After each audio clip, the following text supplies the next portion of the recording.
Allah.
Allah.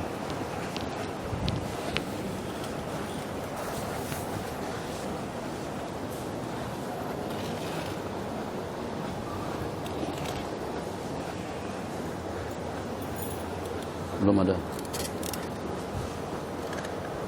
Allah. Bismillah.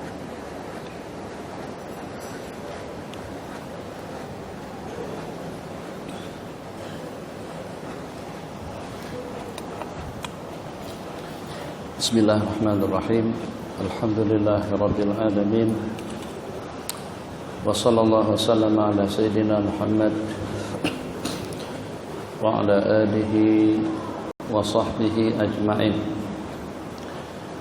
Rabbi shrah li sadri wa yassir li amri wahlul 'uqdatam min lisani yafqahu qawli. Allahumma shalli wa sallim wa barik ala sayyidina Muhammad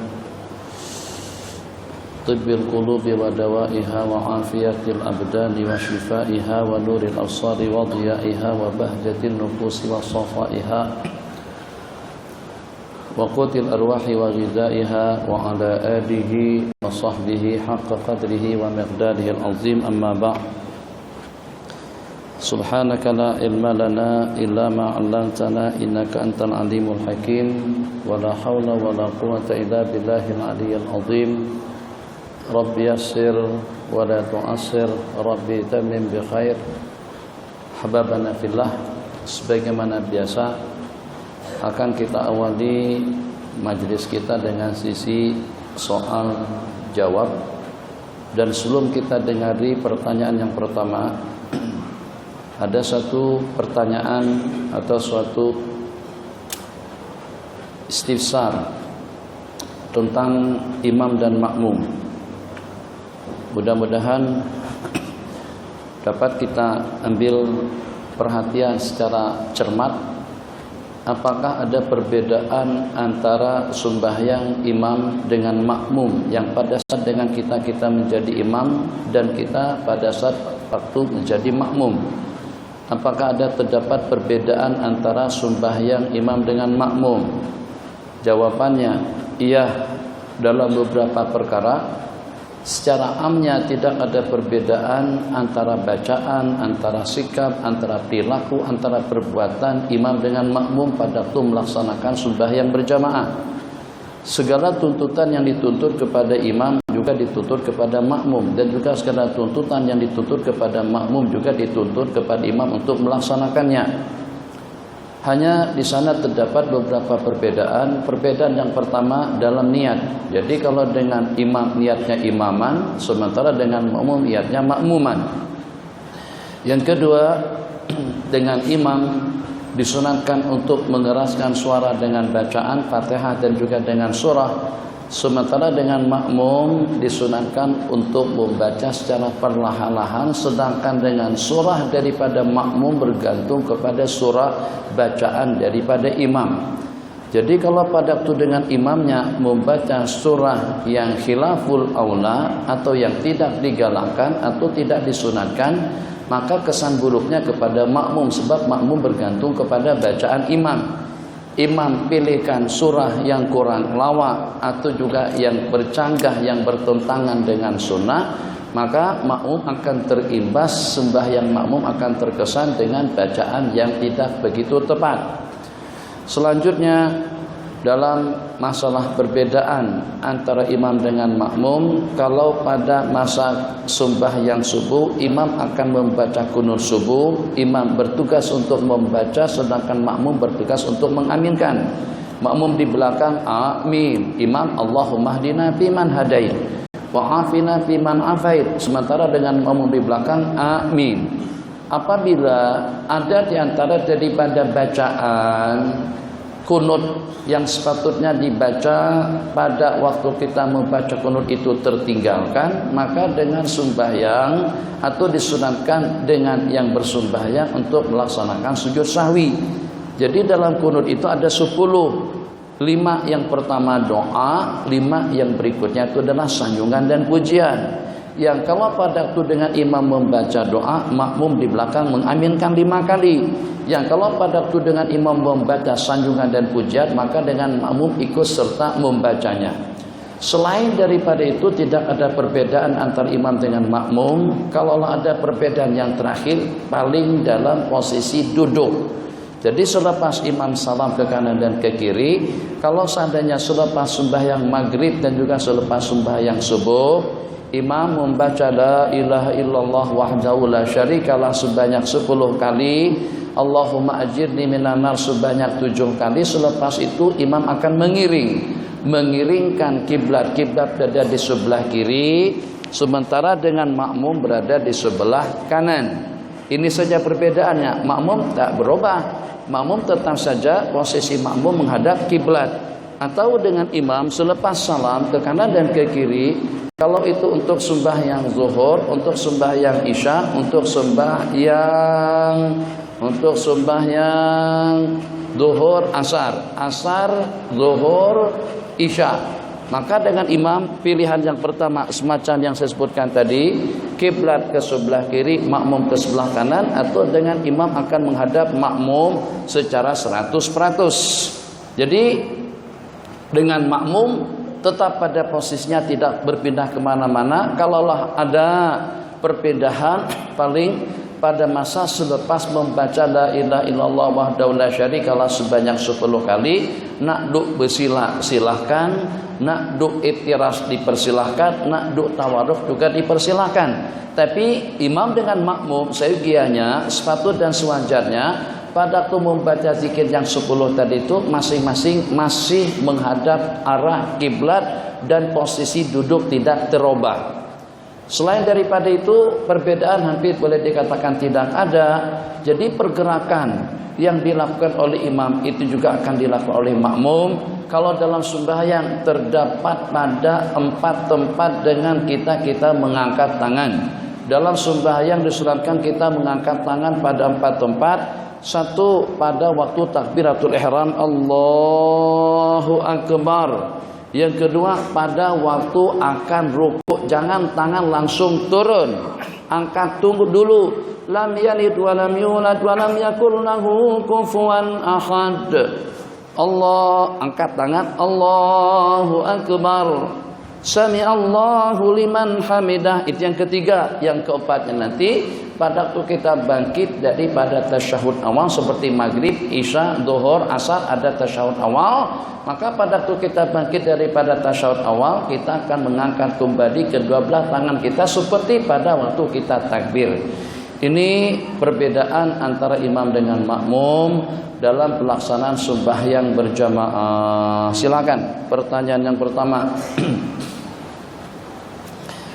Kita insya Allah akan berlangsung sampai azan isya berkumandang, dan selepas azan isya berkumandang akan kita break sekejap untuk mendengari laluan azan.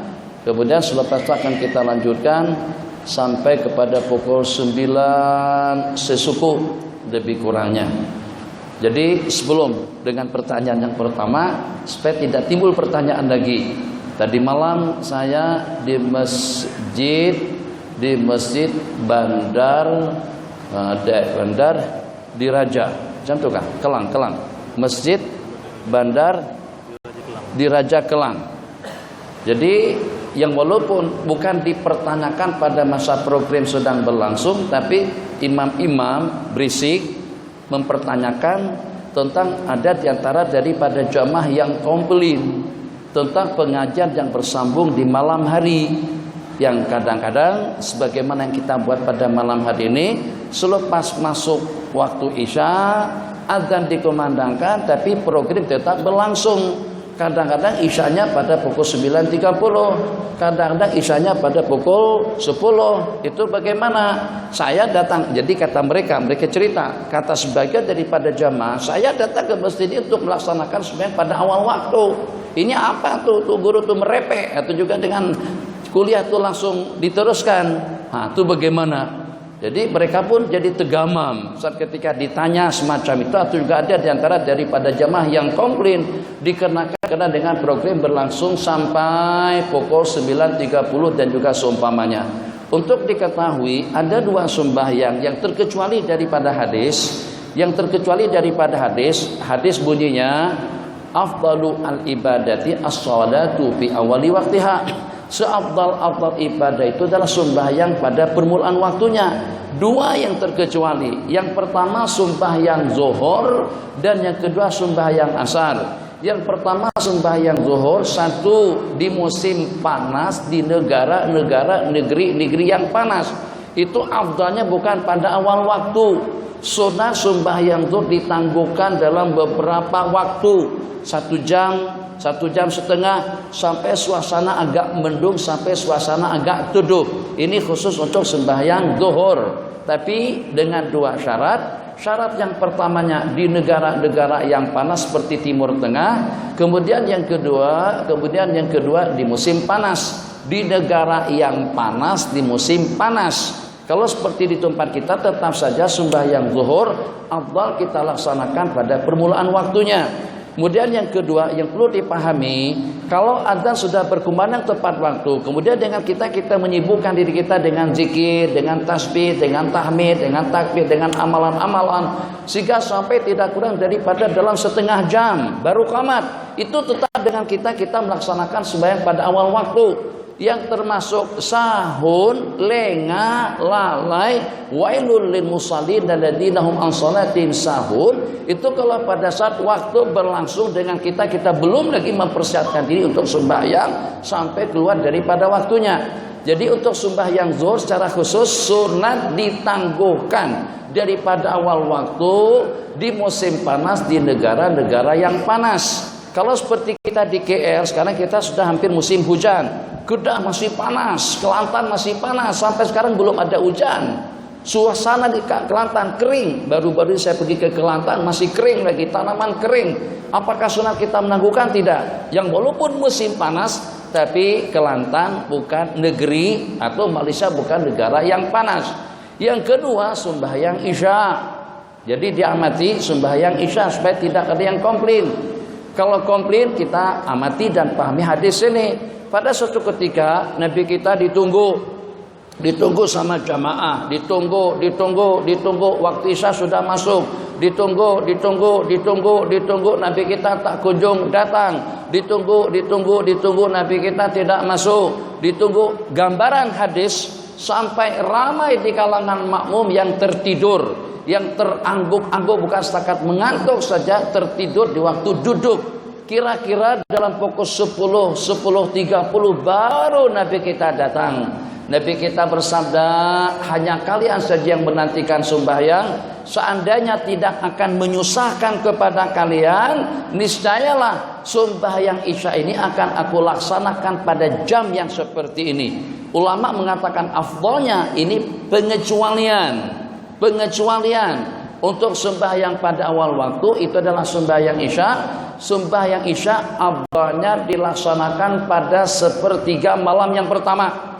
Jadi kalau kita katakan malam bermula daripada pukul 7.30, sedangkan subuhnya pada pukul 6 pagi, berarti malam ada 10 jam setengah. 10 jam setengah kita bagi 3. Kalau kita bagi 3 berarti sepertiga malam 3 jam setengah.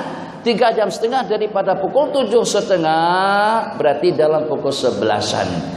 Kira-kira dalam sebelum pukul 11 afdalnya 9.30, 9.45, pukul 10, 10 suku, 10.30. Itu waktu yang paling afdal untuk kita melaksanakan sembahyang Isya. Jadi kalau seandainya pengajian, kuliah, ceramah atau yang seumpamanya itu berlanjut, berlangsung bersambung sampai kepada pukul 9.30 itu tidak mengapa, justru itu waktu yang paling afdal. Jadi bukan seperti kata Pak Cik tadi itu, kata beliau saya datang ke masjid untuk sembahyang awal waktu. Tidak, untuk sembahyang Isya secara khusus afdalnya dikerjakan pada sepertiga malam yang pertama. Silakan. Bismillahirrahmanirrahim. Waalaikumsalam warahmatullahi wabarakatuh. Saya bertanya tentang alam gaib yang berlaku atas diri saya. Ada waktu saya terlihat objek putih berlalu di dalam mata saya, terutama sekali mata sebelah kanan. Ini selalu berlaku ketika saya beribadah. Mohon pencerahan Tuhan Syekh. Mata sebelah kanan selalu melihat warna putih. Itu bagaimana kira-kira tentang alamul ghaib? Jadi secara amnya kita manusia tidak diberikan wewenang dan juga tidak diberikan kekuatan untuk kita melihat makhluk halus, atau tidak diberikan leluasa untuk kita melihat makhluk seumpama malaikat, seumpama jin dan syaitan. Itu secara am. Tidak ada yang terkecuali, kecuali kepada orang-orang tertentu yang Allah berikan satu anugerah, yang Allah berikan satu kelebihan. Misalnya terdapat sejumlah sekian daripada para sahabat Nabi yang pernah melihat para malaikatul kiram. Dan juga ada di antara daripada sahabat Nabi yang pernah melihat syaitan atau jin. Ini terkecuali daripada kaidah. Secara amnya kita tidak diberikan kekuatan untuk melihat makhluk halus atau juga untuk melihat jin, syaitan atau juga para malaikat Allah Jalla wa'ala. Di antara daripada sahabat-sahabat Nabi yang pernah melihat para malaikat, yang pernah melihat malaikat, itu adalah Sayyiduna Abdullah ibnu Abbas. Yang di antaranya itu adalah Sayyiduna Ammar bin Yasir, Sayyidina Imran ibn Husain radhiyallahu ta'ala anhu. Sayyidina Imran ibn Husain ini dikatakan kalau pada waktu beliau datang ke rumah, beliau mendengar salam daripada sudut menyudut, daripada tembok ke tembok rumah, ucapan Assalamualaikum warahmatullah. Nabi kita katakan itu adalah salam daripada para al-malaikatul kiram. Yang pernah melihat syaitan sampai begaduh dengan syaitan itu adalah Sayyidina Ammar bin Yasir. Ceritanya pada waktu dengan beliau mengambil air di sebuah telaga. Jadi pada waktu itu dengan beliau dihalang oleh seorang laki-laki yang berkulit hitam. Jadi beliau beranggapan itu adalah manusia. Jadi sempat begaduh merebutkan air daripada di kawasan tadi itu. Beberapa saat kemudian Sayyidina Ammar berhasil untuk mengalahkan laki-laki yang menghalang-halang beliau untuk mengambil air di sana. Setelah kembali beliau ceritakan kejadian tersebut kepada baginda Rasulullah sallallahu alaihi wasallam. Nabi kita bersabda, "Atadri man tukhatibu ya Ammar?" Apakah kamu tahu siapa yang begaduh dengan kamu di tempat itu? Tidak, kata beliau. Itu adalah syaitan atau itu adalah jin. Begitu juga diantara daripada yang pernah melihat jin atau juga syaitan, Sayyiduna Abu Hurairah radhiyallahu ta'ala anhu, di saat di waktu malam beliau ternampak ada seperti laki-laki tua mengaut gandum atau juga mengaut tamar sedekah. Jadi Sayyidina Abu Hurairah Nabi kita amanahkan untuk menjaga, untuk mengamankan harta sedekah. Saya tengok seorang laki-laki tua mengautnya, kemudian aku tangkap. Jadi kata dia, saya ada keperluan, saya banyak hajat, aku ada anak istri, aku ada keluarga yang kelaparan. Maka dengan aku pun membiarkannya dan membebaskannya. Ceritanya panjang. Pada malam yang ketiga, setelah kejadian tadi itu diceritakan kepada Sayyidina Rasulullah sallallahu alaihi wasallam, Nabi kita bertanya, awak tahu tak siapa yang awak tangkap yang mencuri-curi gandum itu? Dzaka syaitan. Itu adalah syaitan. Jadi sebagian daripada hamba-hamba Allah ada di antara daripada mereka yang Allah berikan leluasa untuk memandang syaitan ataupun juga jin. Sementara secara amnya itulah firman Allah yang berbunyi, innahu yarakum huwa wa qabiluhu min haitsu la tarawnahum. Sesungguhnya dia syaitan atau jin dan juga dengan kuncup-kuncunya dapat menyaksikan kalian yang kalian tidak mampu untuk melihat mereka. Ini yang disebutkan di dalam ayat. Jadi bagaimana dengan yang tadi? Mungkin itu dalam bentuk khayalan atau dalam bentuk perasaan, ataupun juga termasuk daripada orang yang Allah berikan kekuatan untuk melihat hal-hal negatif seperti itu. Juga diantaranya budak kecil. Kita pada masa kanak-kanak, anak kita tanpa ada sebab ternyata menangis, terperanjat, terkejut. Nabi kita sabdakan dalam sebuah hadis, budak-budak kecil melihat al-ghayalan. Al-ghailan, ghailan itu kalau dengan bahasa kita sama dengan diartikan dengan bahasa hantu atau gangguan-gangguan yang mengganggu kepada budak-budak kecil disebut dengan ghailan dan juga disebut dengan umus sibyan. Jadi budak kecil diberikan leluasa untuk melihat makhluk-makhluk halus yang mengganggu mereka. Itu saja yang ada hubung kaitnya dengan pertanyaan yang ditanyakan, mungkin atau tidaknya. Jadi mungkin saja yang dilihat tadi itu tidak lebih daripada khayalan dan perasaan, tapi mungkin juga yang ternampak tadi itu adalah syaitan atau jin wal iyadu billah. Silakan. Assalamualaikum warahmatullahi wabarakatuh. Apakah hukum lelaki memakai tasbih di tangan? Apakah hukum laki-laki memakai tasbih di tangan? Apakah hukumnya laki-laki memakai tasbih di tangan? Jadi dengan tasbih kita lilitkan seperti ini. Apakah kira-kira tasbih ini sampai jadi gelang selama-lamanya? Atau hanya sekadar kita letakkan sewaktu-waktu saja? Kadang-kadang dengan kita mungkin selepas kita bertasbih atau juga untuk kita mengamankannya, bukan untuk kita jadikan gelang, hanya setakat kita letakkan di tangan untuk pengamanannya, atau sewaktu-waktu selepas kita bertasbih agar dengan kita akan ingat kembali untuk kita berzikir, untuk kita bertasbih. Maka kalau kita letakkan di pocket kita, di kantung kita, mungkin kita terlupa. Tapi pada waktu tasbih ada di tangan, kadang-kadang dengan kita teringat kembali, maka tasbih pun kita lucurkan daripada tangan, terus kita bertasbih kembali. Kalau hanya setakat untuk peletakan sementara, bukan niat untuk dijadikan gelang, itu tidak mengapa. Yang kedua, bagaimana hukumnya laki-laki pakai gelang yang kita sebut dengan jam tangan? Jam tangan pun juga jenis daripada gelang. Kenapa tidak ada kesensitipan kita laki-laki untuk memakai jam tangan? Sebab tujuannya bukan memakai gelang, tapi kita memakai jam tangan. Maka dengan gelang di tangan laki-laki hukumnya berbeda-beda. Ada memakai gelang hukumnya haram, memakai gelang hukumnya boleh. Haram yang mana satu, yang boleh yang mana satu. Kalau seandainya gelang di tangan seseorang laki-laki tujuannya untuk perhiasan, tasyabuh dengan perempuan, pasti dan pasti hukumnya haram. Sebab yang berperhiasan dengan gelang tangan, gelang kaki itu hanya untuk perempuan saja. Sementara dengan laki-laki memakai gelang, kalau tujuannya sebagaimana perhiasan seorang perempuan, hukumnya tasyabuh. Man tasyabbaha biqaumin fahuwa minhum. Riwayat Nabi kita melaknat laki-laki yang menyerupai perempuan dan juga perempuan yang menyerupai laki-laki. Tapi kenapa tidak ada komentar, tidak ada komen daripada ulama tentang jam tangan? Sebab jam tangan yang walaupun dia gelang, tapi tujuannya bukan untuk gelang.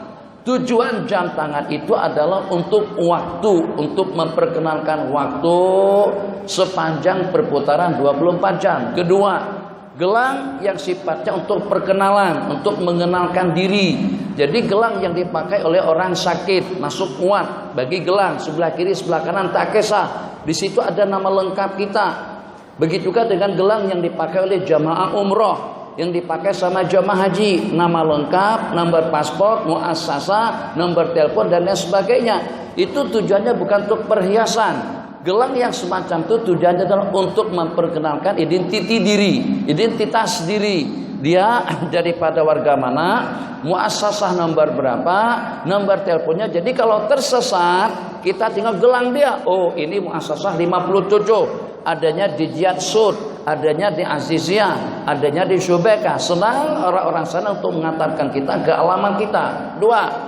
Yang ketiga, gelang yang digelangkan kepada bayi dan juga dengan mak kandungnya, itu di hospital supaya jangan sampai terpisah antara bayi dengan mak. Lepas melahirkan, kadang-kadang malam hari itu ada 5 yang melahirkan. Jadi supaya jangan sampai tertukar antara anak dengan anak, maka dibuatkan gelang khusus untuk mak dan anak, supaya nanti pada masa anak dimandikan dibawa ke wad mana tidak akan tertukar antara anak dengan anak. Itu untuk pengenalan. Yang ketiga, gelang untuk perobatan.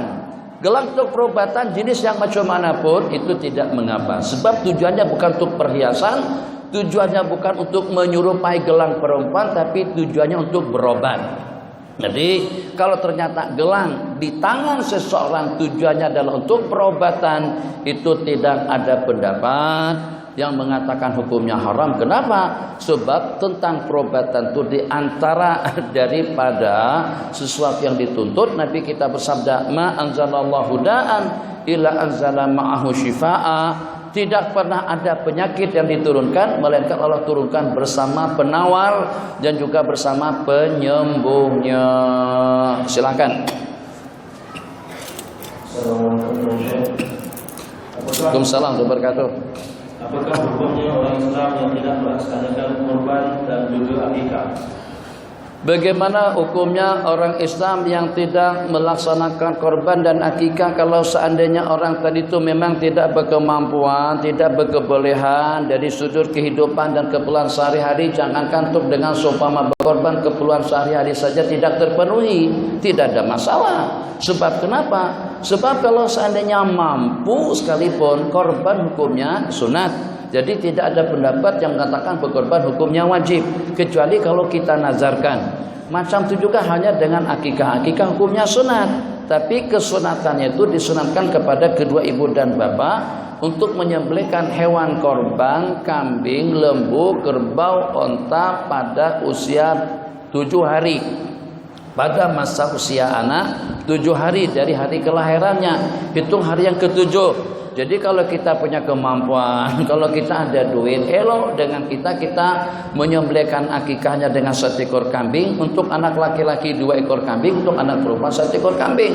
Kalau tidak mampu pada 7 hari yang pertama, 7 hari yang keduanya, hari yang ke-14, hari yang ke-21, hari yang ke-28. Kalau tak mampu, bila-bila kita mampu sampai anak kita tadi itu dewasa. Kalau anak kita tadi itu sudah balik, sudah dewasa, maka tuntutan untuk kita mengakikahkannya itu sudah gugur dan beralih daripada ibu dan ayah, daripada mak dan ayahnya kepada diri pribadi dia sendiri. Jadi kalau ternyata kita yang sudah tua nih, ternyata mak ayah pernah cerita, jangankan untuk akikah, jangankan untuk buat acara tasyakuran, selamatan, untuk keperluan sehari-hari pun kadang-kadang tak ada, kadang-kadang tidak cukup.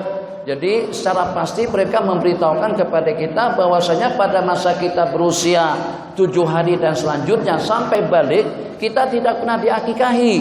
Maka dengan kita disunatkan berinisiatif, disunatkan untuk menyembelih akikah kita secara qadhaan.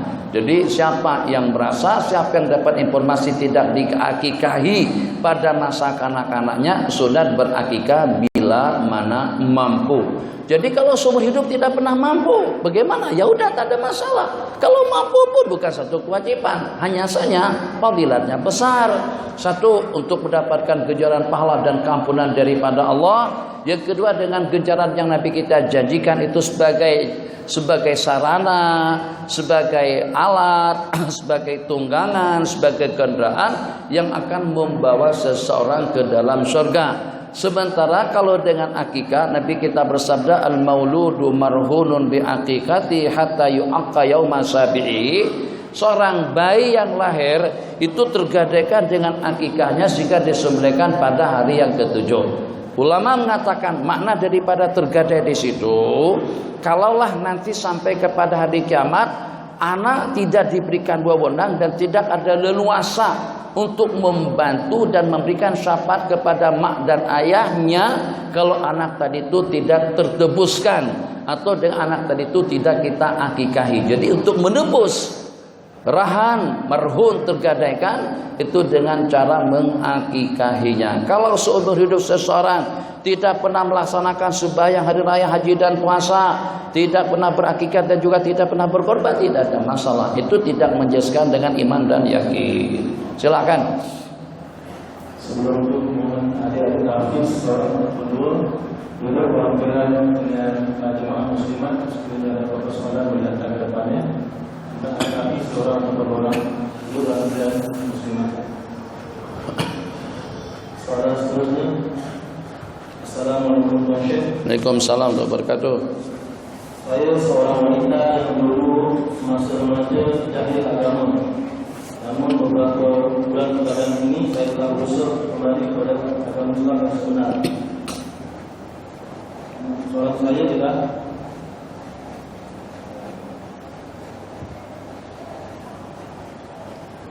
saya cuba untuk memakai nikah tutup muka, tapi saya ditentang oleh saudara saya sendiri dan tunangan saya yang beranggapan memakai nikah adalah budaya orang Arab. Mohon nasihat dan pengajaran Syekh. Allah. Kalau seandainya nikah, tutup aurat, sembahyang, puasa, ibadah, zikir, itu budaya Arab atas alasan sebab karena Nabi kita itu daripada bangsa Arab, dan juga dengan amalan tradisi hidup semacam itu bermulanya di negara Arab. Jadi kalau seperti itu pandangannya, agama ini akan hancur dan lenyap. Jadi permasalahannya, handphone dimatikan, kecuali kalau untuk merekam supaya tidak mengganggu. Bagi saya handphone itu sama dengan bangkai kucing atau sama dengan bangkai kambing, najis kalau dibawa ke dalam masjid. Kalau nak berhujan nanti saya akan jelaskan, sebab bukan waktunya untuk saya jelaskan. Handphone itu apalagi kalau ada akses internet, Ada WhatsApp, ada Facebook, boleh dengan jaringan YouTube, tulis saja, time saja, porno, semuanya keluar. Bosok baunya. Itu yang kalian bawa ke dalam masjid. Dimatikan, jangan diaktifkan handphone di dalam masjid. Kalau ada baunya, keciuman bau benda-benda porno, dalam Facebook keluar benda-benda lucah, manusia bugil, kadang-kadang gambar kemaluan laki-laki dan perempuan, kadang-kadang dengan buah dadanya. Itu yang kalian awak bawa ke dalam masjid, jadi satu kebanggaan. Jadi minta mohon kerjasama pada semua pihak. Apalagi besok pada hari Jumat handphone dimatikan, kalau perlu tinggal dalam kereta saja, jangan dibawa masuk ke dalam masjid. Memang ada Al-Quran, tahu program Al-Quran ada, tapi Al-Qurannya jarang-jarang dibuka. Jangankan Al-Quran yang ada dalam handphone, Al-Quran yang kita etikapkan sejak 30 tahun di situ pun tidak pernah terbuka. Justru Al-Quran sampai bekulat, kotor, sampai terkena tai cecak, itu pun kadang-kadang tidak terambil kembali. Jadi berkenaan lupa nikab, baru-baru ini saya ditanya pada masa saya di Pakalungan, satu provinsi adanya di Jawa Tengah. Pada masa itu terkumpul dengan ulama-ulama pondok ramai, hampir sepenuh masjid, dan juga dengan ikhwan ini dari kalangan jamaah tabligh. Jadi yang mereka persoalkan perkataan salah seorang daripada mereka yang mempertanyakan tentang apakah masih logik dikatakan berpakaian secara sunnah, yang pada itu dengan kita memakai baju kamis dan juga baju jubah yang dipakai sama pelajar kita sekarang ini, dan juga dengan sumpama sorban, atas pertimbangan apa, atau dari sudut mana kesunatannya, daripada sudut mana afdaliyahnya, afdal kita memakai sorban atau juga memakai baju kamis, sedangkan Abu Jahal pun juga memakainya. Itu pertanyaannya. Jadi kalau Nabi kita pakai jubah, iya. Nabi kita pakai sorban, iya. Tapi juga Abu Jahal pun juga bersorban. Alasannya kedua, itu pakaiannya, budayanya orang Arab. Jadi dengan kita tidak sepatutnya meniru-niru atau juga mentradisikan, membudayakan, menjadikan sebagai pakaian tradisional, atau dengan pakaian sehari-hari kita, pakaian yang dipakai oleh Abu Jahal. Naik darah juga pada waktu itu, darah mendidih. Seketika pertanyaannya semacam itu.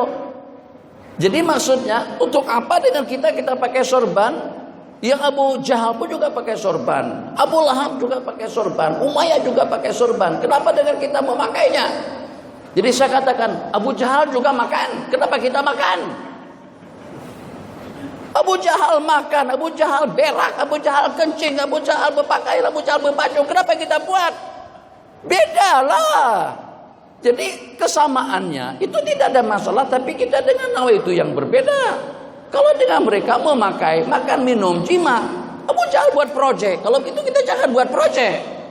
Malam Jumat jangan buat proyek. Kenapa? Sebab ikut Abu Jahal. Kurang asam betul penanyaan itu. Jadi keren kita kalau tak nak pakai apa?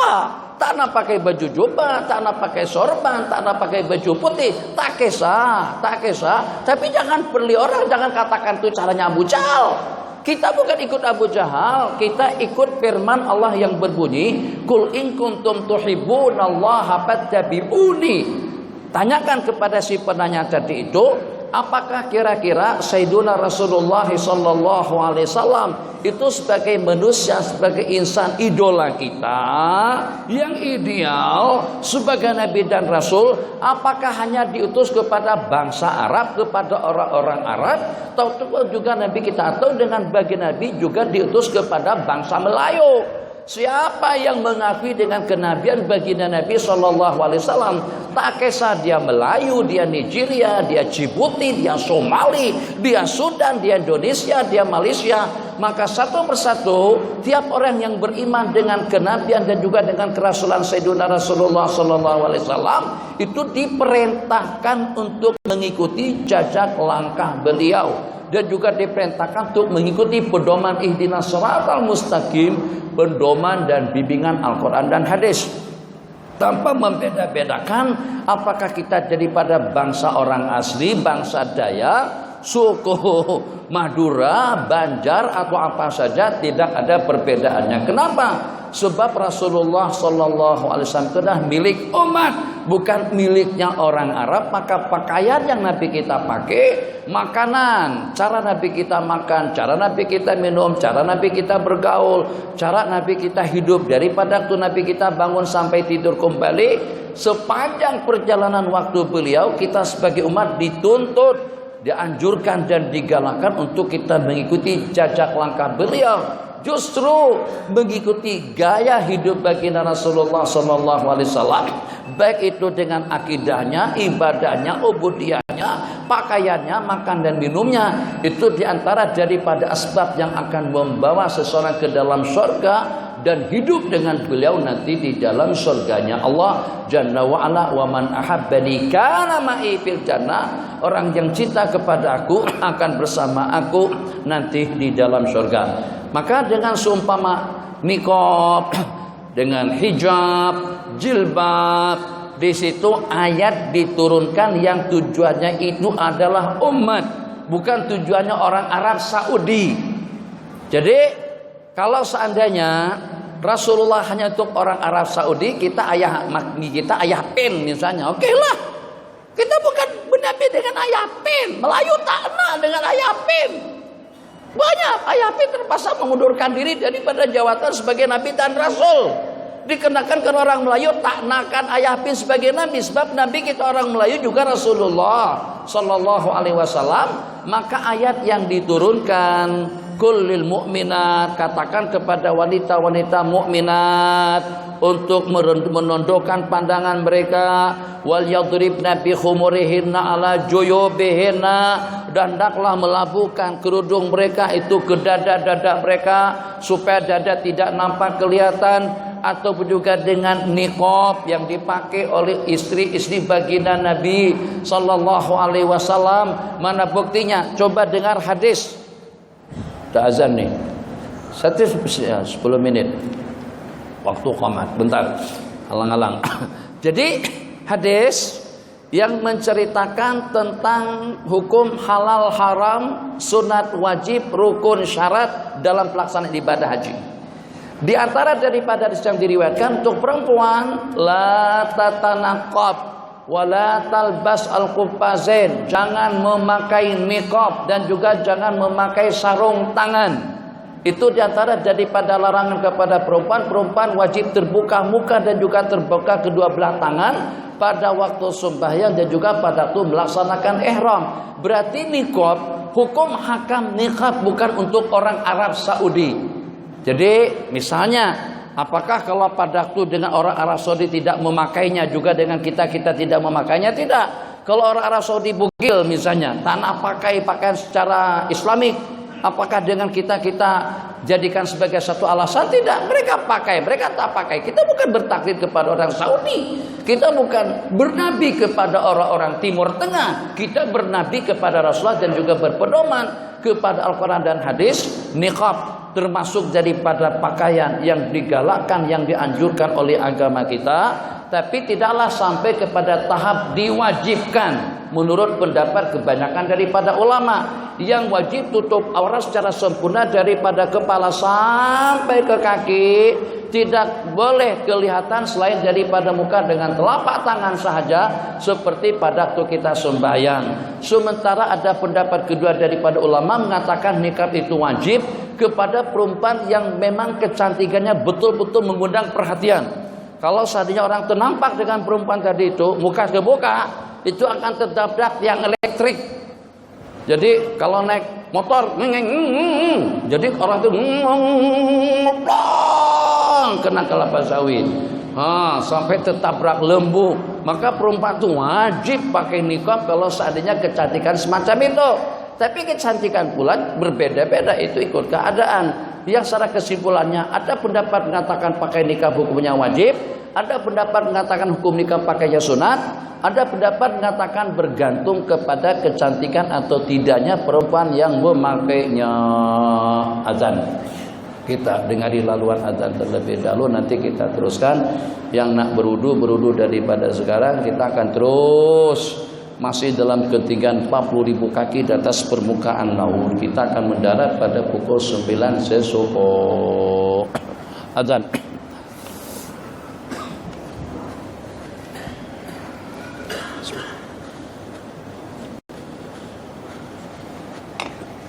Allah.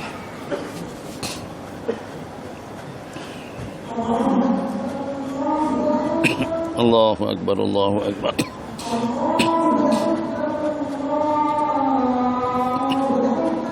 Allahu Akbar, Allahu Akbar.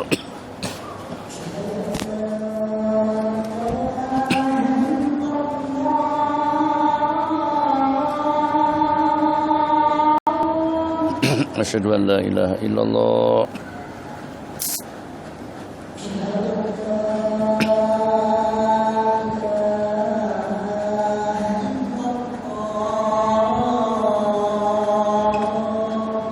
Asyhadu an la ilaha illallah.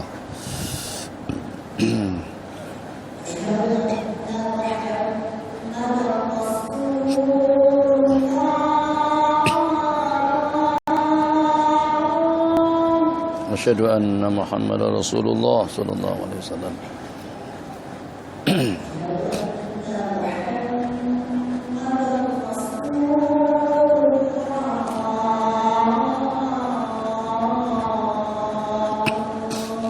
Asyhadu anna Muhammadar Rasulullah sallallahu alaihi wasallam.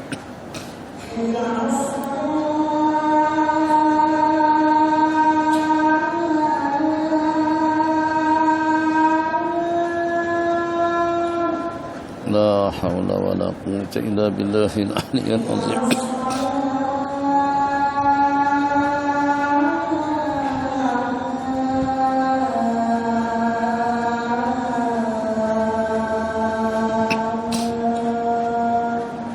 La haula wala quwwata illa billahil aliyyil azim.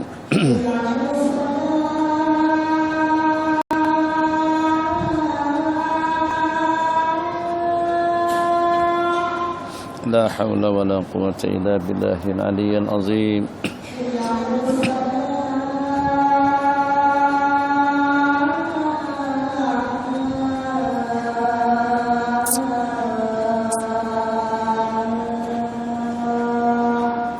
La haula wala quwwata illa billahil aliyyil azim. Allahu akbar, Allahu akbar.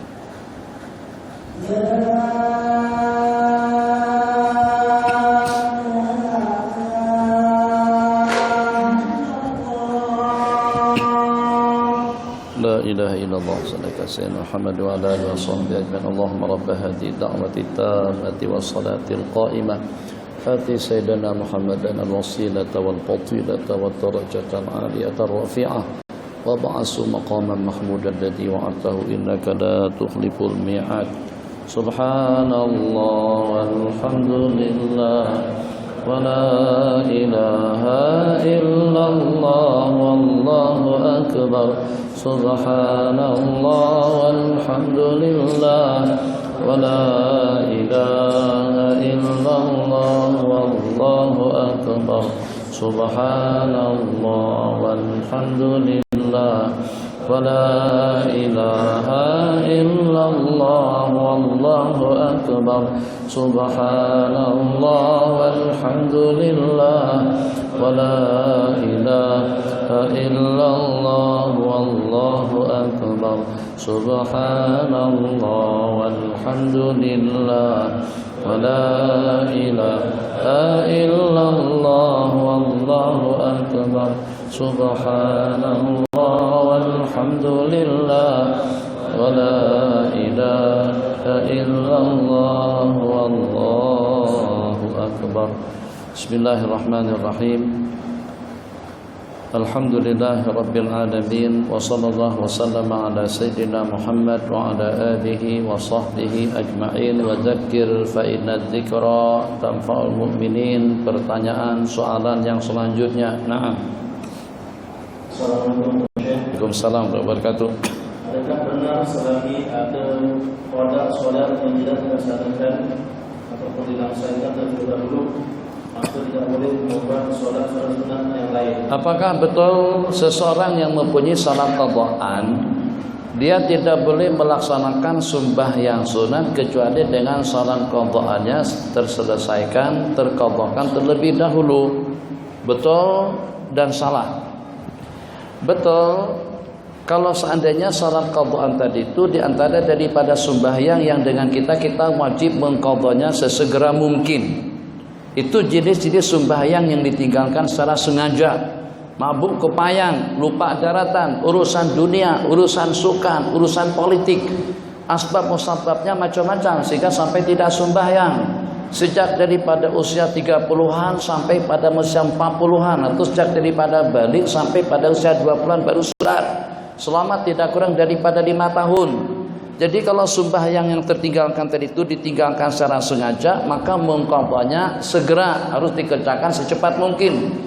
Tapi kalau seandainya sembahyang yang tertinggalkan tadi itu tertinggalkan disebabkan kena keuzurannya, seperti tertidur di masjid, jangan tidur di masjid, jangan mengantuk. Jadi seperti orang yang ketiduran misalnya, jadi bukan tak nak sembahyang, dia memang tak dapat mengawal keadaan, tertidur tidur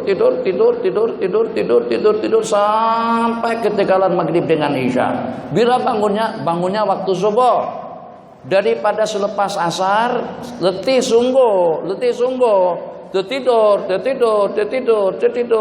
terus sampai pukul 10 pagi baru bangun. Nah, itu bagaimana? Maka ketika sembahyang yang tertinggalkan tadi itu tertinggalkan secara uzur, itu nak diqadha secara seketika, secara langsung, iya bagus, elok, cantik, tapi tidak wajib dia bersegera untuk mengqadhanya. Jadi kalau misalnya 3 waktu tadi itu dia qadha selepas zuhur kah, selepas asar kah, nanti malam, tengah malam, esok hari berikutnya tidak ada masalah. Itu boleh-boleh saja orang yang semacam itu untuk melaksanakan ibadah sunat atau sembahyang sunat. Kenapa? Sebab sembahyang yang diwajib diqadha, sembahyang yang dia tinggalkan bukan daripada jenis sembahyang yang wajib diqadha secara segera.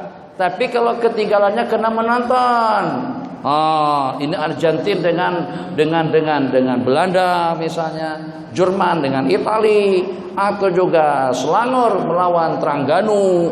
Jadi sehingga sejak daripada asar tadi itu ada pergi ke stadion, permainan pukul 9, tapi ke stadiumnya sejak daripada pukul 6.30. I'tikaf di situ, i'tikaf sampai pertandingan itu berakhir pada pukul 11 malam. Sebab yang terakhir untuk merebutkan piala Malaysia.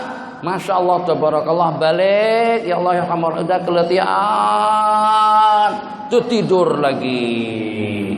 Jadi untuk sembahyang asar, kalau dia belum sembahyang, maghrib dan isya itu wajib diqadha secara segera. Kenapa? Sebab meninggalkannya itu secara sengaja. Beda dengan orang yang tertidur, orang yang terlupa. Cemana dia lupa, tak sadar langsung. Bahkan dia tak merasa dirinya itu hidup. Tak tahulah. Jadi kita tengok dia ngelamun, diam saja. Sampai tertanya-tanya, aku dihidupkan mati kah, kata dia.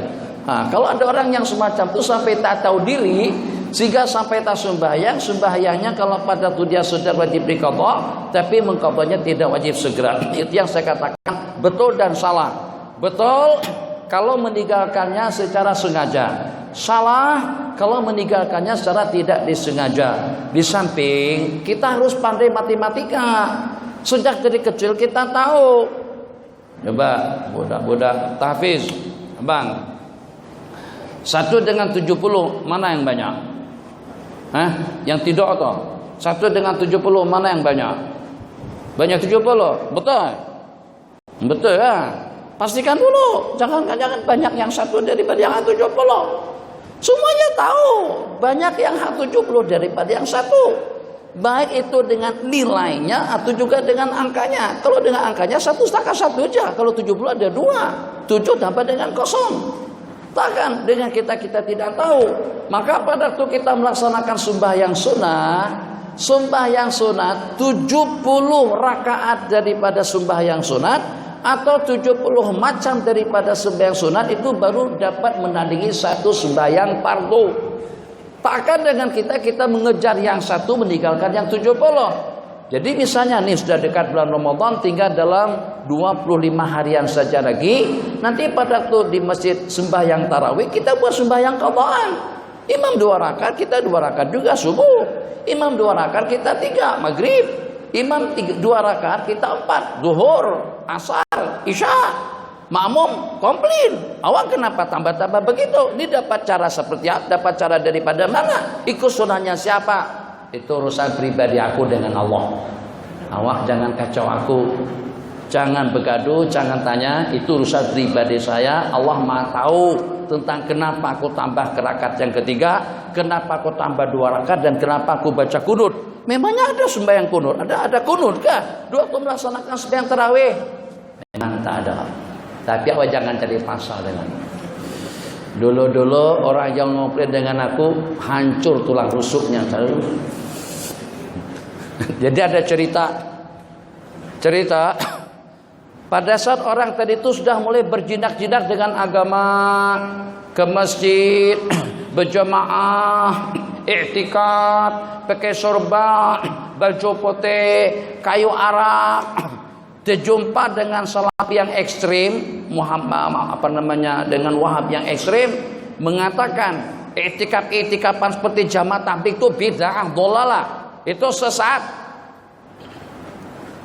Apa pakaian semacam tuh? Sewa bid'ah tuh tak bagus. Hamba Allah tadi itu baru nak berjinak-jinak dengan agama. Jadi pada saat dikatakan bid'ah dhalalah, langsung dibelasahnya, dia tampar. Dia tampar. Bukan tampar begitu. Dia tumbuk pelan.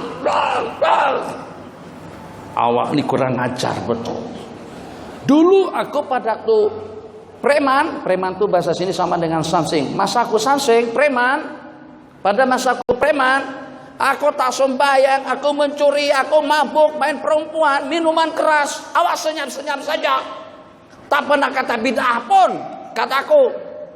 Di waktu aku mabuk, main perempuan, main judi, terbabit dengan macam-macam perkara haram, awak senyap aja, tak pernah tegak pun. Sekarang begitu saya nak berjinak-jinak dengan agama, awak kata bid'ah dhalalah. Rasakan, dia tampar lagi orang tadi. Tapi kita bukan begitu. Itulah. Jadi bijahlah sedikit. Maka apa tadi pertanyaannya tentang sembahyang bulan Ramadan tadi itu awak senyap. Aku nih mantan preman atau mantan manusia samsing. Awak jangan pancing ke samsinganku. Saya belasah kamu. Aku baca kunut bukan urusan kamu. Aku tahu tentang saya. Kalau nak lebih jelasnya, aku sejak dari balik sampai sekarang tak pernah sembahyang. Ayo, tahu macam-macam, jangan macam-macam ya. Bagus jadi anak tobat dia sembahyang. Ini salafi kadang-kadang bid'ah sedikit orang bid'ah. Saya tak pernah, jangankan baca Yasin, tahu Quran pun tidak. Sekarang baru nak berjinak-jinak baca Yasin malam Jumat, bid'ah dhalalah baca Yasin malam Jumat. Bang, langsung dia jurus. Senang saja, aku baru nak belajar baca Quran. Kamu kata bid'ah dhalalah ya? Dulu waktu berzina tidak pernah kata bid'ah dhalalah. Dulu waktu mabuk minum tidak pernah kata bid'ah dhalalah. Ada. Jadi orang-orang seperti itu, baginda Nabi saat ketika tengok salah seorang daripada mereka kencing dalam masjid pun, Nabi kita bertoleransi dengan keadaannya. Nabi kita boleh hakor. Coba kalau dengan seumpama Sayyidina Abu Bakar kah, Nabi kita mesti marah. Tapi seumpama Arabi tak tahu agama, tak tahu hukum akam, masuk masjid langsung kencing, orang sudah beraksi nak belasah dia, Nabi kita kata jangan. Dia pun santai kencing sampai habis. Selepas itu Nabi kita kata ambilkan satu timba air, tuangkan pada tempat dia kencing. Sahabat pun seronok sangat dengan baginda Nabi.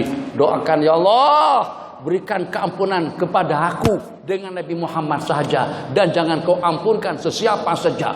Maksudnya mereka tuh tak payah bagi keampunan, sebab mereka tuh lasak sungguh dengan aku. Yang ada rasa kesal dengan aku Rasulullah saja. Nabi kita bijak dalam menanggulangi, mengatasi suatu keadaan. Silakan. Jadi yang tadi itu qadha saja, tak kisah orang komplain, biarkan saja, orang tidak tahu permasalahan kita. Naam. Assalamualaikum Waalaikumsalam warahmatullahi wabarakatuh. Adakah kalau kita onani dikira kita sudah balik? Allah, apa pula? Ini budak-budak yang punya pertanyaan.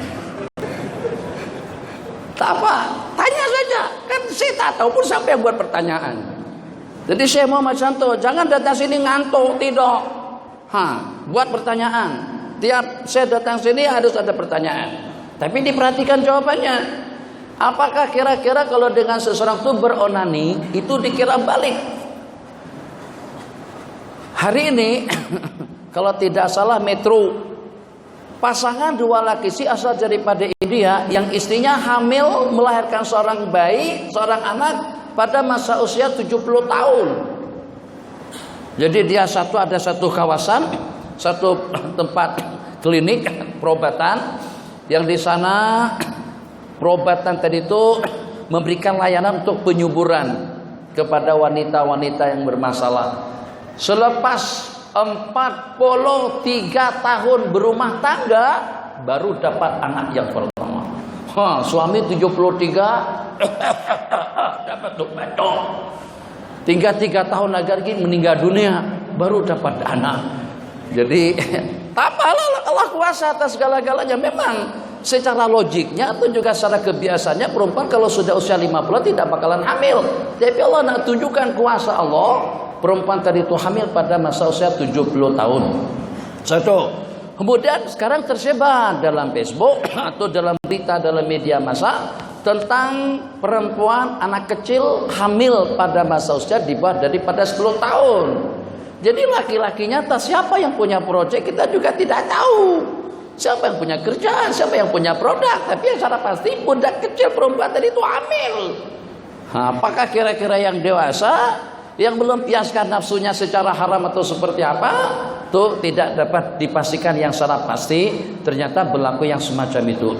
Jadi kehamilan daripada perempuan, dewasa daripada laki-laki dan juga dengan perempuan. Satu, kalau secara amnya dengan umur itu kalau masing-masing genap usianya 15 tahun. Kalau tidak pernah uzur, tidak pernah bermimpi sampai terpancut. Paham terpancut? Tidak pernah sampai terkeluar. Abang sudah keluar belum? Tutup mulut tak payah bercerita.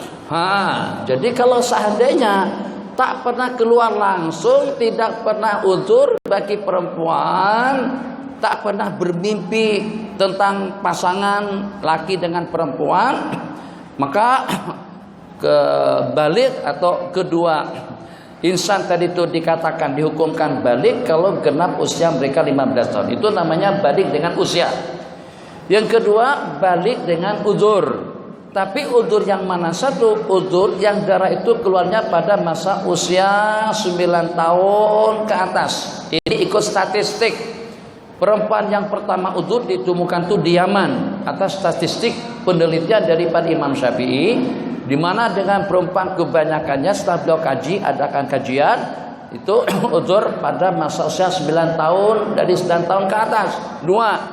Yang ketiga, tidak pernah bermimpi, tidak pernah keluar air mani, tapi hamil. Sebab secara hukum perempuan, secara hukum laki atau perempuan boleh saja kawin kecil. Ini bukan ikut undang-undang.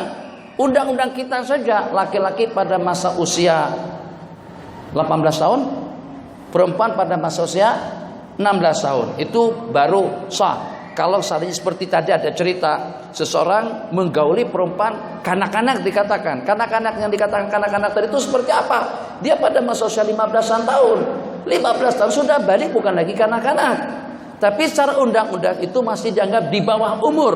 Kalau secara hukum syariat, sesiapapun boleh menikahkan buta anak kandungnya ataupun juga cucunya atau sesiapa saja yang walaupun usia pengantin pasangan dua laki istri masih di bawah usia 15 tahun. Jadi tak ada kerjaan, manjang dengan panjang, Pak Long dengan Pak Ate.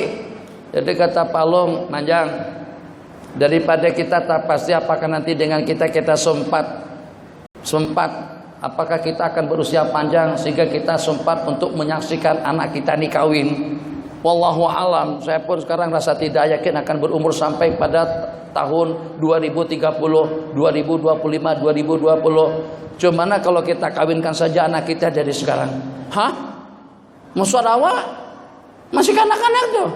Anak saya yang 7 tahun, iya, namanya kenapa? Dengan anak abang yang mana satu? Dengan anak saya yang umur 10 tahun itulah.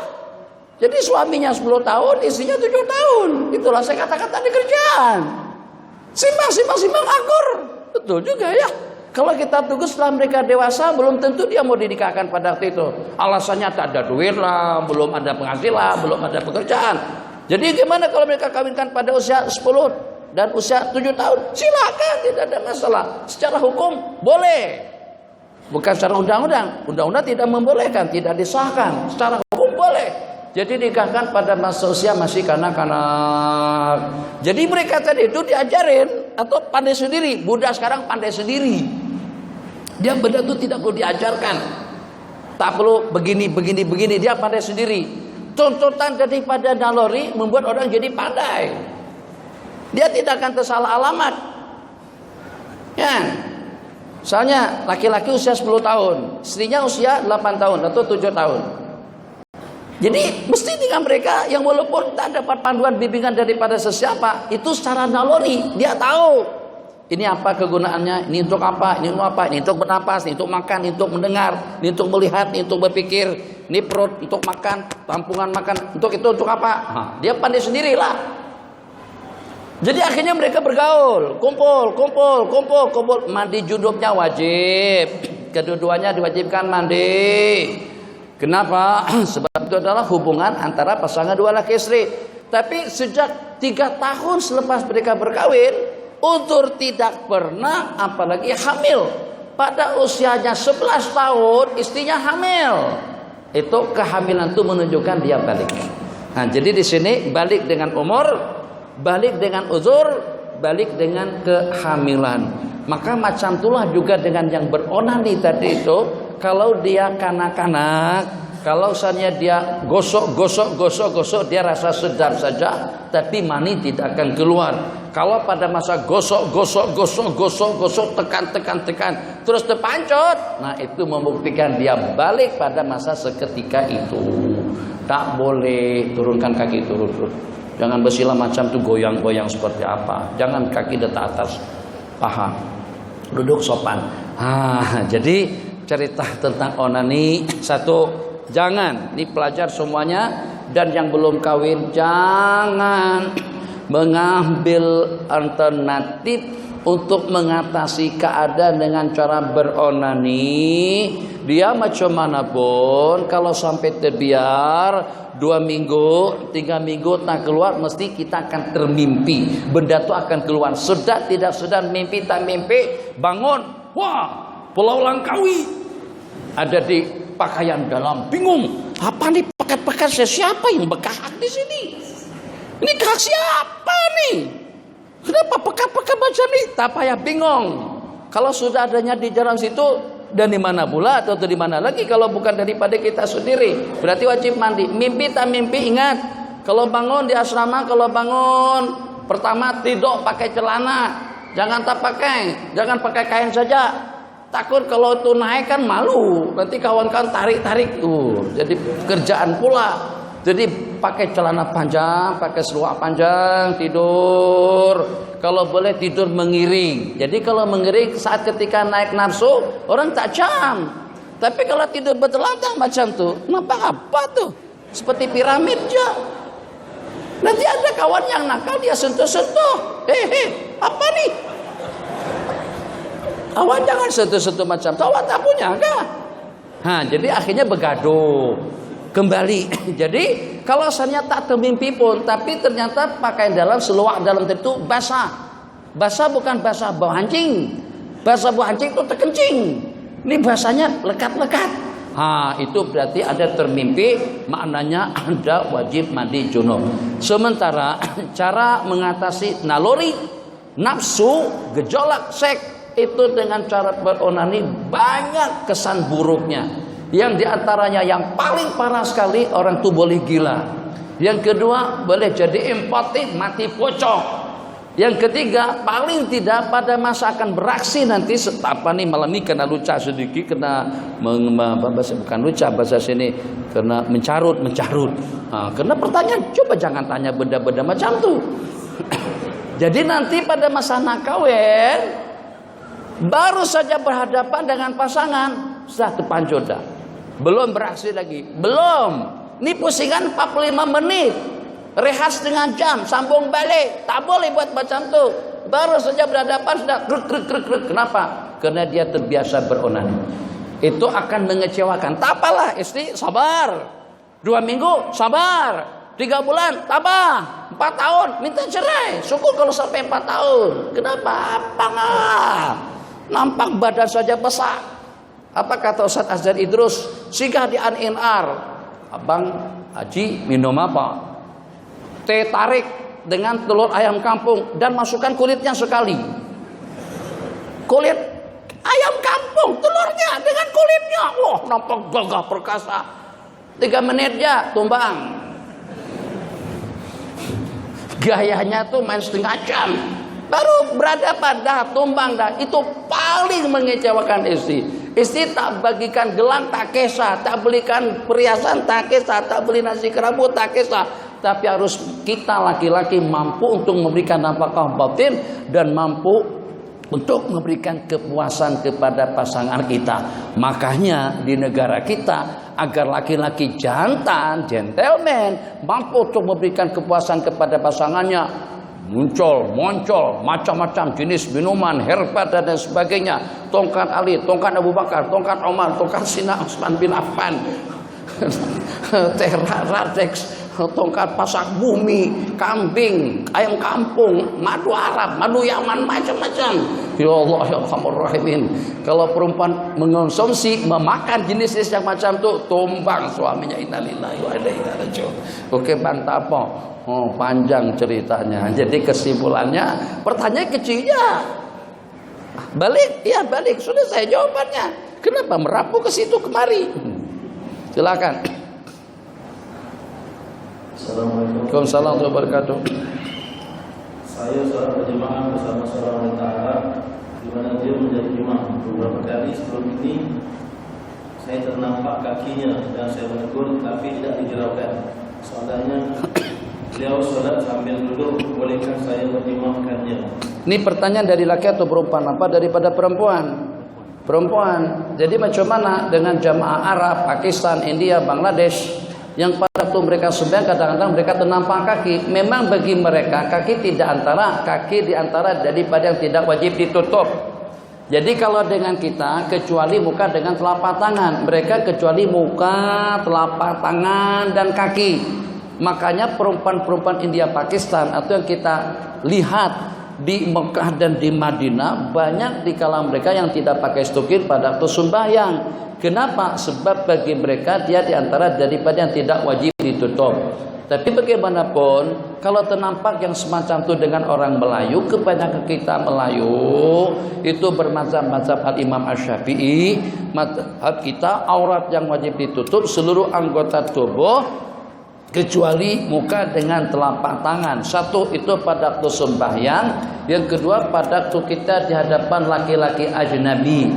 Jadi di hadapan laki-laki ajnabi ini yang kadang-kadang kita tidak ambil berat. Seperti di rumah depan ipar. Ipar bukan mahram. Atau juga dengan sesiapa saja. Maka perempuan sebagaimana pada waktu sembahyang kaki harus tertutup. Di depan ipar pun juga seperti itu pada masa naik motor, pada masa naik kereta, pada waktu pergi ke pekan, pada waktu berbelanja, beli-beli dan sebagainya. Kedua belah kaki wajib ditutup. Kecuali kalau kita mengikuti atau bertakdir kepada pendapat yang mengatakan boleh-boleh saja kedua belah kaki itu terbuka, sebagaimana pendapat ulama Hanafiyah. Pendapat ulama Hanafiyah kaki diantara daripada yang tidak wajib ditutup. Silakan. Saya ada waktu dalam 10 menit. Waalaikumsalam warahmatullahi wabarakatuh.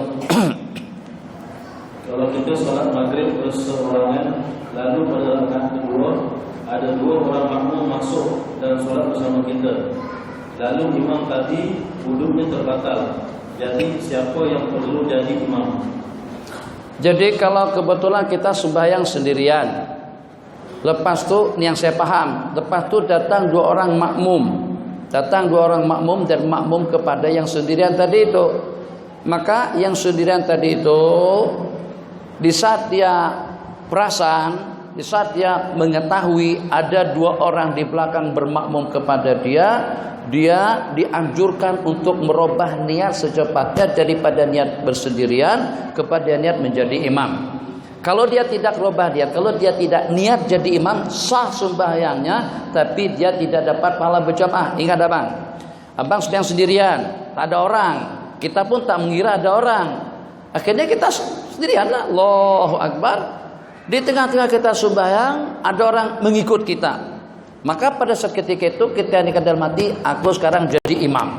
Niat jadi imam supaya mereka dapat pahala berjamaah, kita juga dapat pahala berjamaah. Tapi kalau kita tidak rubah niat, kita ada niat untuk menjadi imam, kita dapat pahala sendirian, sementara yang mengikut kita dapat pahala berjamaah. Kelanjutan daripada pertanyaan tadi itu, ternyata imam tadi itu batal.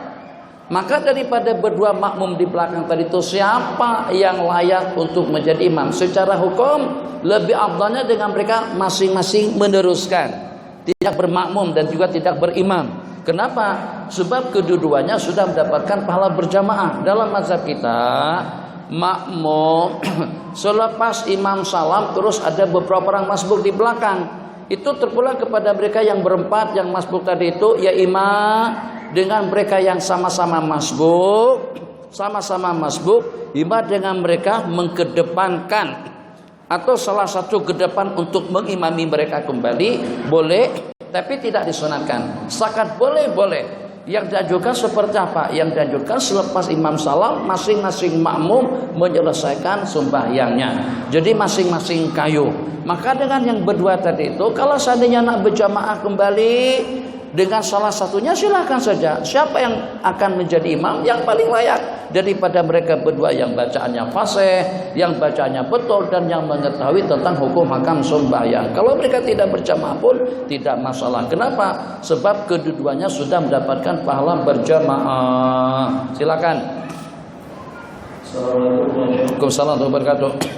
Adakah benar pendapat yang menyatakan masih boleh makan ketika azan sehingga hayya 'alas shalah, ketika sahur? Tak payah puasa, makan saja sepanjang hari. Puasa itu bermula daripada terbit fajar sampai terbenam matahari. Sekarang azan subuh berkumandang, subuh 5.41 saat ketika azan dikumandangkan, Allahu Akbar, Allahu Akbar. Tanyakan dulu, apakah adzan subuh yang dikumandangkan tadi itu selepas masuk waktu subuh atau adzan itu dikumandangkan sebelum waktu? Abang jawab bang. Adzan subuh, apakah adzan subuh itu selepas masuk waktu atau sebelum masuk waktu sudah adzan? Hah? Selepas masuk waktu kah? Sebelum masuk waktu kah? Abang jangan salah jawab bang, sesat umat nanti. Abang jawab. Selepas azan, selepas masuk lah. Jadi selepas terbit al-fajrus shadiq, fajar yang terpancar terang di ufuk langit, baru azan dikumandangkan. Artinya kalau seandainya matahari itu lingkarannya masih belum terbenam habis, dalam 2/3, dalam 80%, 90% sudah terbenam, tapi tinggal lingkarannya kecil saja, azan pada seketika itu tidak sah. Azan kita kena ulang balik. Kenapa? Sebab azan dikumandangkan sebelum masuk waktu. Kalau lingkaran matahari itu sudah terbenam semuanya, baru azan kita kumandangkan dan baru kita boleh berbuka puasa. Kalau seandainya matahari baru nak tenggelam, masih tersisa sesoko, udah buka puasa dah, Bilalnya terlampau lapar gila. Bilal tak kisah. Allahu Akbar, Allahu Akbar. Kita makmum nih ikut azan. Azan berarti makan. Itu prinsipnya. Azan makan. Tahu-taunya mata ini belum terbenam lagi. Kata Bilal, minta maaf Anda terkeliru dari itu. Cemana? Bilal kenapa terkeliru? Jadi walaupun Bilal tak bersengaja, tetap saja puasa kita menjadi batal. Kenapa? Sebab karena kita berbuka puasa sebelum terbenam matahari. Macam itu juga dengan azan subuh. Azan subuh tidak dikumandangkan, waktu subuh tidak masuk kecuali setelah terbit fajar. Secara pasti azan itu dikumandangkan setelah terbit fajar. Terbit fajar itu merupakan permulaan waktu kita berpuasa. Nih dari sini nih sampai kemari. Kalau seandainya masih juga ada yang makan, minum di saat azan berkumandang, baik hayya 'alas shalah atau juga sebelumnya, maka puasa seseorang tadi itu menjadi batal. Jangan ikut-ikutan warga Arab Saudi atau Salafi Wahabi yang tidak paham atau yang ekstrim, yang memahami hukum secara zahir. Jadi oleh sebagian daripada mereka masih juga makan minum pada azan sudah berkumandang. Tak apa-apa kalau itu di tempat kita azannya 2 kali. Azan yang pertama, azan yang kedua. Tapi kalau pada waktu azan kedua, azan yang dikumandangkan selepas masuk waktu, maka minum sudah tidak dibolehkan. Makanya seketika Sayyiduna Anas bin Malik atau sahabat Nabi kita ditanya, dalam jangka berapa lama Nabi kita berhenti makan sebelum azan dikumandangkan, itu dinyatakan miqdar hitungan orang membaca surah Tabarak. Hitungan membaca 30 ayat. 30 ayat itu kira-kira dalam 10 menit. Makanya ada istilah imsak. Imsak itu dalam 10 menit sebelum azan subuh berkumandang kita sudah berimsak. Yang secara pasti terlepas daripada riwayat itu semuanya, puasa bermula daripada terbit fajar. Kalau ada yang makan minum selepas terbit fajar, baik pada waktu azan atau juga sebelumnya, fajar sudah terbit, azannya ditangguhkan. Azan pukul 5.41, muadzinnya lagi sakit perut, tuh masih ditandas lagi. Azan pukul 6, 15 menit, tuh tidak boleh. Jadi bagaimana? Ada yang makan pukul 5.55, batal. Kenapa batal? Azan belum, enggak, muadzinnya lagi ditandas. Nah, itu urusan muadzin. Itu kesalahan kita. Kita kena tengok waktu. Jadi kalau seandainya waktu sudah menunjukkan pukul 5.42, berarti waktu subuh sudah masuk. Azan tidak azan, tetap kita sudah tidak boleh makan. 3 menit. 3 pertanyaan terakhir. 3. Boleh. Kita jawab pendek-pendek. Waalaikumsalam warahmatullahi wabarakatuh. Apakah hukum istri minta cerai dengan sebab tidak cinta lagi pada suami? Cinta segitiga. Sedangkan kedua orang ini sudah punya 1 anak.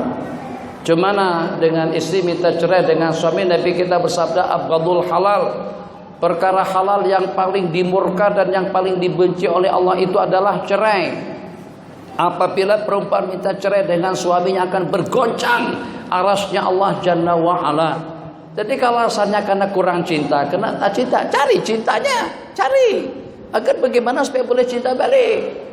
Ada saja dari celah-celah mana dia kadang-kadang bukan tak cinta, terkubur saja. Disebabkan kena debu, disebabkan kena rupa-rupanya suami tadi itu jadi tak cinta lagi, atau istri tadi jadi tak cinta lagi dengan suaminya. Itu karena dengan suami main handphone terus-terusan. Dia lebih melebihkan handphonenya daripada istri. Orang sudah siap siaga, ada tunggu lama, ada malam Jumat lagi. Bukan pegang dia, pegang handphone. Bang, mana boleh. Akhirnya istri pun sudah berasa terabaikan, sudah tidak diperhatikan. Kalah. Sebab kalau dahulu dikatakan di antara daripada madu perempuan itu adalah manusia. Madu perempuan 1, 2, 3. Itu yang jadi madu dia. Tapi kalau dengan tuguru dikatakan yang paling mencemburukan perempuan yang berkawin dengan tuguru itu kitab. Jadi kata perempuan yang kawin dengan tuguru, awak setakat madunya 1, 2, 3 saja. Madu aku itu sejumlah kitab tuguru tuh. Sebab tuguru suamiku tuh kalau udah pegang kitab sudah tak tahu aku. Dia baca kitab sampai subuh. Jadi itu madu. Zaman kita sekarang diantara daripada madu perempuan, handphonenya suami. Suami kalau sudah pegang handphone kadang-kadang lupa daratan, WhatsApp, tertidur istri. Padahal istri sudah standby tunggu suaminya masuk. Allahumma barik lana fima razaqtana wa qina azabannar. Suami begitu datang ke tilam, bismillahirrahmanirrahim, ahya wa amut, tidur saja lagi. Tak ada orang menunggu kita gara-gara karena peralatan yang kita gunakan tadi. 2, 3. Jadi kita tidak menyarankan, pikir dulu sebab tidak semudah yang dihayalkan, kecuali kalau sampai kepada tahap memang mereka sudah tidak boleh akur, sudah tidak boleh bercinta. Kadang-kadang perempuan mengatakan aku tak cinta pun, tapi anak lahirnya tiap tahun. Tak cinta tapi lahirnya tiap tahun. Allah tabarakallah. Saya tak sayang pun ke suamiku. Tak cinta pun. Yang lahir saban tahun itu apa sebenarnya? Cerita lain lah. Silakan Bang, 2 lagi. Assalamualaikum warahmatullahi wabarakatuh.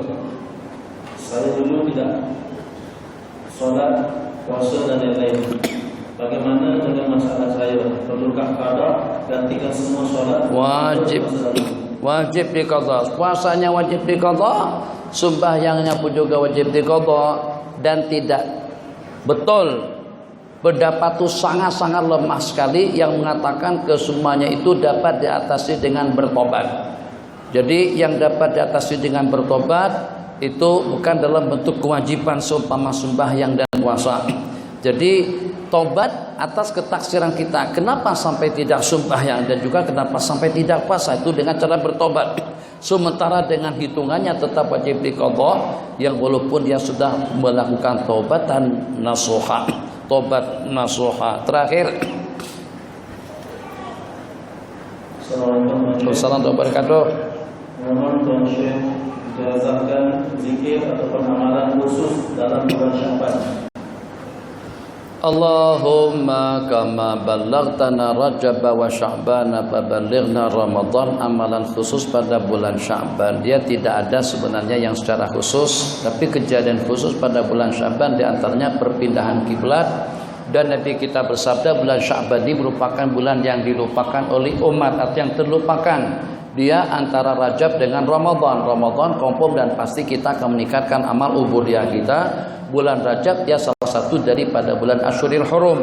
Jadi untuk diketahui, baginda meningkatkan amal ubudiyah sunat beliau berupa puasa itu justru pada bulan Sya'ban. Hampir-hampir genap 1 bulan Nabi kita berpuasa pada bulan Sya'ban. Tapi dengan amalan khusus selain daripada puasa itu tidak ada. Amalan yang paling mudah dilaksanakan di sepanjang tahun, bukan hanya di bulan Sya'ban, itu ada 3. Jadi usahakan untuk kita memperbanyak amalan yang 3 ini, mudah, santai, dan kita boleh buat di mana-mana saja. 1, banyak-banyak istighfar. Yang kedua, banyak-banyak bersalawat. Yang ketiga, banyak-banyak bertahlil. Itu saja ijazah untuk pada malam hari ini, sambil memandu astaghfirullahalazim, astaghfirullahalazim, astaghfirullahalazim, la ilaha illallah, la ilaha illallah. Jadi tak payah lagu-lagu yang panjang-panjang. La ilaha illallah. Nah, itu kalau sambil memandu tuh tabrak tiang listrik nanti. Jadi kita yang santai saja, la ilaha illallah, la ilaha illallah, la ilaha illallah, astaghfirullahalazim, astaghfirullahalazim, astaghfirullahalazim. Tasbih di tangan, astaghfirullahalazim, itu kita boleh bertasbih, berzikir dan bertahlil sebanyak-banyaknya. Kenapa dengan tahlil? Tahlil itu adalah pembuka pintu gerbang surga. Kalau pintu gerbang surga saja boleh terbuka dengan la ilaha illallah, lebih-lebih lagi segala pintu dunia keperluan yang kita hajatkan. Kenapa dengan istighfar? Sebab istighfar itu akan menjadi asbab kemudahan dalam hidup untuk mencapai segala-galanya. Kenapa dengan salawat? Salawat itu adalah rahmah untuk kebeningan, untuk ketenangan, dan juga untuk kemudahan, untuk kita mendapatkan segala hajat dan impian dalam hidup. Macam-macam cerita dan juga macam-macam riwayat tentang 3 keutamaan dan kelebihan 3 amalan tadi itu, yang sekarang bukan waktunya untuk kita ulas. Insyaallah selepas sembahyang Isya kita ada pengajian kitab, yaitu kitab Al-Hikam pada pukul 9.45 insyaallah 9.45. Yang ada luang waktu, yang bagi lapangan, silakan untuk bersama kita dalam 45 menit dari pukul 9.45 insyaallah. Qamat. Sallallahu ala sayyidina Muhammad wa ala alihi wasallam. Rabbana atina fid dunya hasanah fil akhirati hasanah